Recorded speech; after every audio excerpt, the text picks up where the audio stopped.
Hello dear students, welcome to my classroom. Let's discuss worksheet number 9 of science that you have to submit on 23rd of October. यानी कि आपने 23 अक्टूबर को ये worksheet submit करनी है. And before starting the worksheet please channel को subscribe ज़रूर करें सो दैट आपको आगे की वर्कशीट जल्दी से मिल सके. And yes, right worksheet number, date, your name and the name of your class teacher before starting the worksheet. Again, the worksheet is from the chapter microorganisms. Now let's study. There is 78% nitrogen in our atmosphere, which is very essential for all living organisms, that is plants and animals.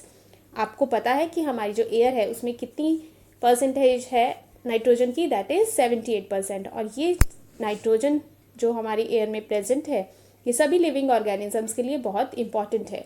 क्यों important है? Because it is found in proteins, chlorophyll, nucleic acids and vitamins etcetera, क्योंकि ये इन सब में पाई जाती है. Plants and animals can not use nitrogen directly from atmosphere. और हम और प्लांट्स और एनिमल्स नाइट्रोजन को डायरेक्टली एयर में से यूज़ नहीं कर सकते, इसलिए उसको पहले कन्वर्ट करना पड़ता है नाइट्रोजियस कंपाउंड्स में. So plants get nitrogen through nitrogen fixation. And what is nitrogen fixation? It is a process in which atmospheric nitrogen, जो कि एयर में जो नाइट्रोजन है उसको सॉइल में नाइट्रोजिनस कंपाउंड्स की फॉर्म में कन्वर्ट करने के जो प्रोसेस है, नाइट्रोजिनस कंपाउंड्स, नाइट्रोजन कहाँ है? एयर में. उसको कन्वर्ट कहाँ पे करना है? उसको हमें सॉइल में लेकर आना है. किस फॉर्म में? नाइट्रोजिनस कंपाउंड की फॉर्म में. इस प्रोसेस को हम कहते हैं नाइट्रोजन फिक्सेशन. अब कैसे वो नाइट्रोजन, एयर वाली नाइट्रोजन सॉइल में कैसे आएगी? दो मेथड्स है हमारे पास. First is a bacteria called Rhizobium is found in the roots of the leguminous plants. Leguminous plants जैसे कि पीस हो गए, सरसों हो गए, ये लेग्यूमिनस प्लांट्स हैं जिनकी रूट्स में पाया जाता है एक बैक्टीरिया जिनकी रूट नोड्यूल्स ये रूट नोड्यूल्स हैं. इनकी रूट नोड्यूल्स में एक बैक्टीरिया पाया जाता है जिसका नाम है rhizobium. The name is very important, that rhizobium is found in roots of leguminous plants. ये राइजोबियम बैक्टीरिया नाइट्रोजन, जो एयर में नाइट्रोजन है उसको कन्वर्ट कर देता है इनटू नाइट्रोजिनस कंपाउंड्स, जो कि कहाँ पहुँच जाते हैं? सॉइल में, क्योंकि ये सॉइल में प्रेजेंट है. तो समटाइम्स एक मेथड तो हमारे पास ये हो गया कि राइजोबियम कन्वर्ट कर दे. दूसरा मेथड क्या है? Sometimes nitrogen fixation occurs even when lightning strikes. जब बिजली चमकती है तब भी जो नाइट्रोजन है वो कन्वर्ट हो जाती है इनटू नाइट्रोजिनस कंपाउंड्स में. Today we will try to understand nitrogen fixation process by nitrogen cycle. आपके पास यहाँ पे नाइट्रोजन साइकिल दिया गया है. So bacteria and blue green algae present in the soil. जो बैक्टीरिया, कौन सा बैक्टीरिया? राइजोबियम. साथ में ब्लू ग्रीन एल्गी जो सॉइल में प्रेजेंट है वो कन्वर्ट कर देती है एटमॉस्फेरिक नाइट्रोजन को इनटू नाइट्रोजिनस कंपाउंड्स. अब जब नाइट्रोजन को कन्वर्ट कर दिया सॉइल में पहुंच गई नाइट्रोजन, किस फॉर्म में? नाइट्रोजिनस कंपाउंड्स की फॉर्म में. वहाँ से ये यूज़ सॉइल में, हमने प्लांट्स की रूट्स हैं तो ये कहाँ पहुँच जाएंगे? प्लांट्स में. ठीक है, प्लांट्स ने इनको ले लिया, अपनी रूट्स की हेल्प से एब्जॉर्ब कर लिया. अब जब ये प्लांट्स को ये चाहिए किस लिए? अपने अंदर प्रोटीन्स बनाने के लिए, क्लोरोफिल बनाने के लिए, न्यूक्लिक एसिड बनाने के लिए. अब प्लांट्स को कौन खाएगा? Animals and humans. तो ये नाइट्रोजनस कंपाउंड्स कहाँ पहुँच गए? हमारे अंदर. और जब एनिमल्स, ह्यूमंस, प्लांट्स डेड हो जाते हैं तो वापस जो नाइट्रोजनस कंपाउंड्स हैं वो फिर से कन्वर्ट हो जाएंगे इनटू नाइट्रोजन. तो ये एक साइकिल है, that this cycle is called nitrogen cycle, right. So ये क्या हुआ? सबसे पहले नाइट्रोजन कन्वर्ट हुई इनटू नाइट्रोजनस कंपाउंड्स. किसकी हेल्प से? दो मेथड थे. First is bacteria Rhizobium, second is lightning. तो उन्होंने दोनों मेथड से नाइट्रोजनस कंपाउंड में नाइट्रोजन कन्वर्ट हो गई, सॉइल में पहुंच गई, सॉइल से एब्जॉर्ब कर लिया उसको प्लांट्स ने. प्लांट्स में क्लोरोफिल बना, प्रोटीन्स बने, और प्लांट्स को जब हमने खाया तो वो प्रोटीन्स हमारे अंदर पहुंच गए.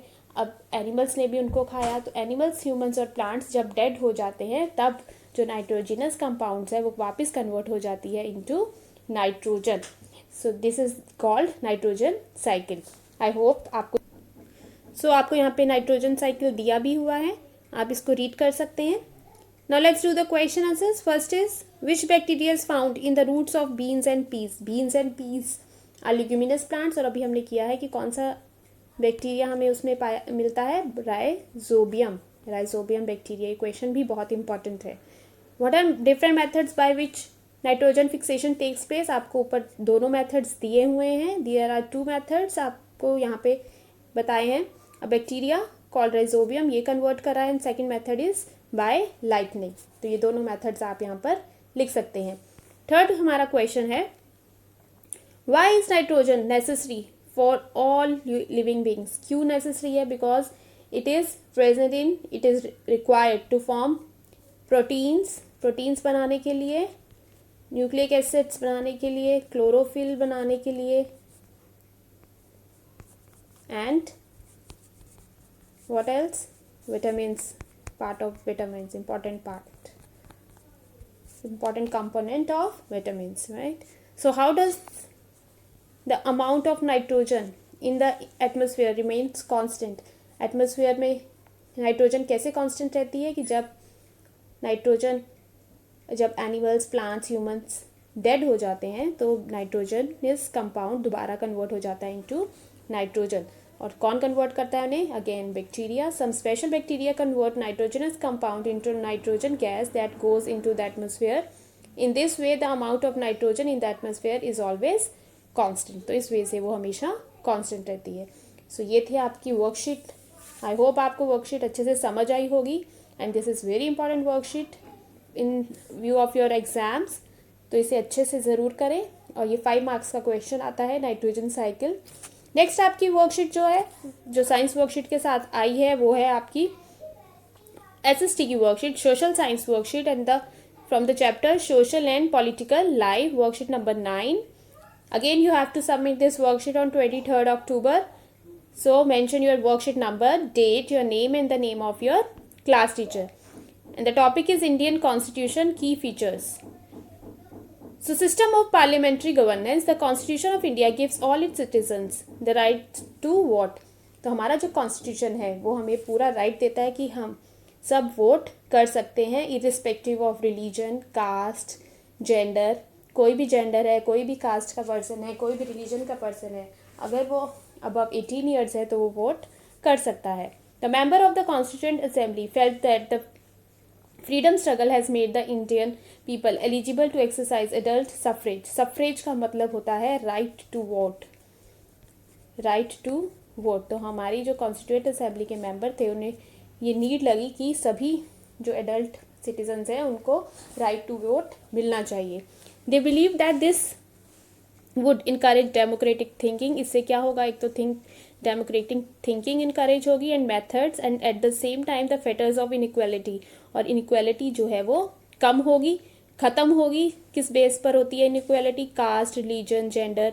तो ये सब रोकने के लिए और अपनी कंट्री को आगे बढ़ाने के लिए जो हमारा कॉन्स्टिट्यूएंट असेंबली के मेंबर्स थे, उन्होंने डिसीजन लिया कि सभी जो एडल्ट्स हैं वो वोट कर सकते हैं। दे will have right to vote. So in universal suffrage again word is right to vote. The public has the right to choose a representative for himself without any discrimination. तो जो public है वो अपना representative select कर सकती है, choose कर सकती है कि किसी भी डिस्क्रिमिनेशन को छोड़कर। And representatives are accountable to the public. और जो रिप्रेजेंटेटिव्स हैं जो पब्लिक ने चुने हैं उनको, वो आंसरेबल हैं पब्लिक के लिए। उनको जो पब्लिक पूछेगी उनका आंसर उनको करना पड़ेगा। इन this way the system of parliamentary governance become the system of governance of the people. इस तरह से जो पार्लियामेंट की गवर्नेंस है वो एक्चुअली में क्या है? पीपल की गवर्नेंस है। Then is the division of powers. According to the constitution, there are 3 parts of the state: legislature, executive, and judiciary. The legislature consists of representatives elected by the public. तो 3 part हैं state के। First is legislature. उसमें क्या है कि जो representative public decide करती है, इलेक्ट करती है, उनको वो बनाती है legislature, those who make the law. The executive looks after the implementation of law. और इम्प्लीमेंट कौन करेगा? एग्जीक्यूटिव। जो लॉज बनेंगे उनको इम्प्लीमेंट करना और गवर्नमेंट को रन करना, वो काम सेकंड पार्ट करेगा। थर्ड पार्ट है जुडिशरी, वो लुक आफ्टर करेगा कि जो सिस्टम ऑफ जस्टिस की न्याय मिले सबको और सभी जो लॉज हैं वो करेक्टली फॉलो हों। To prevent misuse of power by any branch of the state, a provision has been made that the power of all these organs will be different from each other. On the basis of this sharing of powers, each limb rests on the other limb and thus there is a balance of power between the three limbs. और ये ताकि जो power है उसका misuse ना हो, इसीलिए जो पावर्स हैं वो प्रॉपरली डिस्ट्रीब्यूट की गई हैं और हर एक पावर दूसरी से लिंक्ड है। तो ये थी हमारी वर्कशीट। अब हम इसकी एक्टिविटी करते हैं। First is match the column. So there are 2 columns, column A and column B. First is minimum age of voting in India. Voting की मिनिमम एज है 18 ईयर्स। तो आप यहाँ पे इसको मैच करेंगे। इलेक्टेड बाय द पीपल, तो elected by the people is जो क्या होता है वो representative of the people. Struggle for independence, freedom struggle, क्या कहेंगे हम उसको? Freedom struggle. Law making agency, जो लॉ बना रही है वो कौन है? Legislature. Then is law enforcing agency, enforce कौन कर रहा है? इम्प्लीमेंट कौन कर रहा है? Executive. And then the agency which interprets the law and give justice is judiciary, right. तो ये आपकी मैच दी कॉलम है। नेक्स्ट है what do you understand by universal suffrage. Universal suffrage का मतलब होता है राइट टू वोट, और यहाँ पे आपको इसकी डेफिनेशन दी हुई है कि universal suffrage is in universal suffrage the public has the right to choose a representative for himself without any discrimination. तो ये आपका फर्स्ट क्वेश्चन का आंसर है। Next is parliamentary system of governance is the system of public governance. की जो parliament system of governance है वो public governance का कैसे है? तो कैसे है? क्योंकि पब्लिक रिप्रेजेंटेटिव चुनती है। तो in universal suffrage the public has the right to choose representative for himself. ये हमने सारा पढ़ा है यहाँ से। In this way the system of parliamentary governance becomes the system of governance of people. तो ये आपके सेकंड क्वेश्चन का आंसर है। Third is what are the main parts of the state, what is their importance. तो main part of the state यहाँ पे आपको ये दिए हुए हैं तीनों parts, legislature, executive and judiciary. तो इनके यहाँ पे फंक्शंस भी आपको दिए गए हैं, तो ये आप यहाँ पर लिखेंगे। लास्ट क्वेश्चन है explain sharing of power. Sharing of power क्या है? तो ये कंप्लीट पैराग्राफ कि to prevent the misuse, power की मिसयूज करने के लिए जो पावर है उनको शेयर किया गया है। तो ये पूरा पैराग्राफ जो है ये आपका लास्ट क्वेश्चन का आंसर है। तो ये थी आपकी एसएसटी की वर्कशीट। आई होप आपको ये दोनों वर्कशीट्स बहुत अच्छे से समझ आई होंगी। So please like, share and subscribe. Thank you.